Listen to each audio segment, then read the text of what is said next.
പഹൽഗാം ഭീകരാക്രമണത്തെ തുടർന്ന് ഇന്ത്യയും പാകിസ്ഥാനും തമ്മിലുള്ള നയതന്ത്ര ബന്ധം കൂടുതൽ വഷളാകുന്ന സാഹചര്യത്തിലാണ് ഇന്ത്യ സിന്ധു നദീജല കരാർ താൽക്കാലികമായി നിർത്തിവച്ചതോടെ പാകിസ്ഥാൻ ഉഭയകക്ഷി വ്യാപാരം നിർത്തുകയും വ്യോമഗതാഗതം തടസ്സപ്പെടുത്തുകയും ചെയ്തു.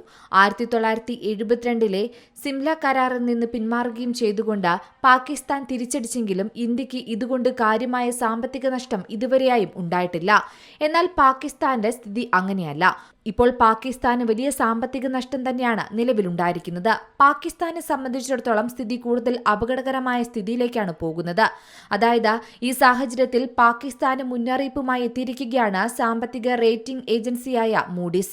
ഇന്ത്യയുമായുള്ള ഏറ്റുമുട്ടൽ പാകിസ്ഥാനെ കൂടുതൽ അപകടത്തിലേക്ക് നയിക്കുമെന്നും സാമ്പത്തിക കാര്യങ്ങളിൽ പാകിസ്ഥാനെ തകർക്കുമെന്നും മൂഡീസ് മുന്നറിയിപ്പ് നൽകുന്നുണ്ട്. അതായത് ഇപ്പോഴുള്ള സാഹചര്യത്തിൽ കടമെടുക്കൽ, വിദേശ നാണ്യ ശേഖരം എന്നിവയിൽ പാകിസ്ഥാൻ തിരിച്ചടി നേരിടുമെന്നാണ് മുന്നറിയിപ്പിൽ പറയുന്നത്. ഇന്ത്യയുമായി ഇപ്പോഴുള്ള ഉണ്ടായേക്കാവുന്ന സംഘർഷങ്ങൾ പാകിസ്ഥാനെ കൂടുതൽ അപകടത്തിലേക്കാണ് നയിക്കുക. പാകിസ്ഥാന്റെ വളർച്ചയെയും നിലവിലെ സാമ്പത്തിക അവസ്ഥയും രൂക്ഷമായി അത് ബാധിക്കും. നിലവിൽ പാകിസ്ഥാൻ സമ്പദ് വ്യവസ്ഥ വലിയൊരു തകർച്ചയിൽ നിന്ന് മെല്ലെ ഉയർത്തെഴുന്നേൽക്കുകയാണ്. എന്നാൽ ഈ പ്രശ്നമുണ്ടായാൽ അന്താരാഷ്ട്ര സംഘടനകളിൽ നിന്നുള്ള പാകിസ്ഥാന്റെ കടമെടുപ്പിനെയും മറ്റും അത് ബാധിച്ചേക്കുമെന്നും മുന്നറിയിപ്പിൽ പറയുന്നു. അത് വലിയ പ്രതിസന്ധിയിലേക്ക് നയിക്കുമെന്നാണ് മൂഡീസ് പറയുന്നത്. കടുത്ത സാമ്പത്തിക പ്രതിസന്ധിയിലാണ് പാകിസ്ഥാൻ ഇപ്പോഴുള്ളത്. ജൂലൈ 2023 അന്താരാഷ്ട്ര നാണ്യനിധിയിൽ നിന്ന് $3 ബില്യൺ ലോൺ ലഭിച്ചത്. ഇതിന് പിന്നാലെ വീണ്ടും പാകിസ്ഥാന് കടമെടുക്കേണ്ടി വന്ന സാഹചര്യമുണ്ട്. 2022 വെള്ളപ്പൊക്കം, ഇടയ്ക്കിടെയുണ്ടാകുന്ന രാഷ്ട്രീയ മാറ്റങ്ങൾ എന്നിവ വിലക്കയറ്റം രൂക്ഷമാക്കിയ സാഹചര്യമുണ്ട്.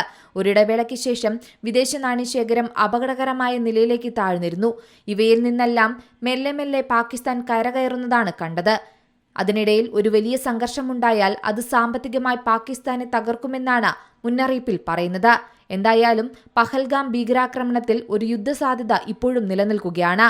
International desk, Zee Malayalam news. ഏറ്റവും പുതിയ വാർത്തകളും വിശേഷങ്ങളും വിരൽ തുമ്പിലറിയാൻ സീ മലയാളം ന്യൂസ് എല്ലാ ഡിജിറ്റൽ പ്ലാറ്റ്ഫോമുകളിലും ലഭ്യം.